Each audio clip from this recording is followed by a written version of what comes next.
السلام علیکم، میرا نام احتشام الحق اور آپ دیکھ رہے ہیں اسامہ تعبیر چینل۔ جیسا کہ آپ نے ٹائٹل پر پڑھ لیا ہے، خواب میں کبوتر دیکھنے کی مختلف 11 تعبیریں۔ پہلی تعبیر، اگر کوئی خواب میں دیکھتا ہے کہ اس نے کبوتر پکڑا ہے، دلیل ہے کہ عورت کرے گا اور اس کی لڑکی پیدا ہوگی۔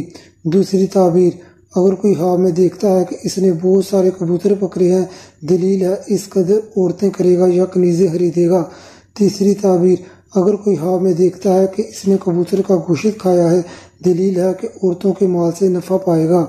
چوتھی تعبیر، اگر کوئی خواب میں دیکھتا ہے کہ اس نے کبوتر کے بچے پکڑے ہیں، دلیل ہے کہ عورتوں سے نفع حاصل کرے گا۔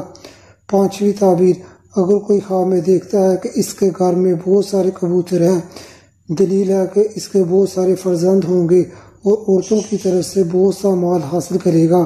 چھٹی تعبیر، اگر کوئی خواب میں دیکھتا ہے کہ کبوتر کو ہیلے سے پکڑتا ہے، تو دلیل ہے کہ اس قدر مال مکر اور ہیلے سے حاصل کرے گا۔ ساتویں تعبیر، اگر کوئی خواب میں دیکھتا ہے کہ کبوتر آسمان سے اڑتا ہوا اس کے پاس آیا ہے تو اس کی تابعداری کرتا ہے، تو دلیل ہے کہ نامعلوم جگہ سے نفع حاصل ہوگا، یعنی جس جگہ سے اس کو گمان بھی نہ ہوگا اس جگہ سے اس کو نفع پہنچے گا۔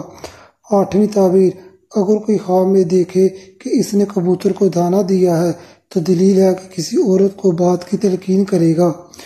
نویں تعبیر، اگر کوئی خواب میں دیکھے بہت سارے کبوتر جمع ہوئے ہیں اور وہ ان کبوتروں کے مالک کو جانتا ہے تو دلیل ہے کہ سرداری اور ریاست پر۔ 10ویں تعبیر، اگر کوئی خواب میں دیکھے کہ کبوتر بازی ہو رہی ہے تو دلیل ہے کہ وہ کوئی بیہودہ کام کرے گا۔ 11ویں تعبیر، اگر کوئی عورت خواب میں سبز کبوتر دیکھے تو دلیل ہے کہ وہ شوہر کرے گی یا اس کے ہاں لڑکی پیدا ہوگی۔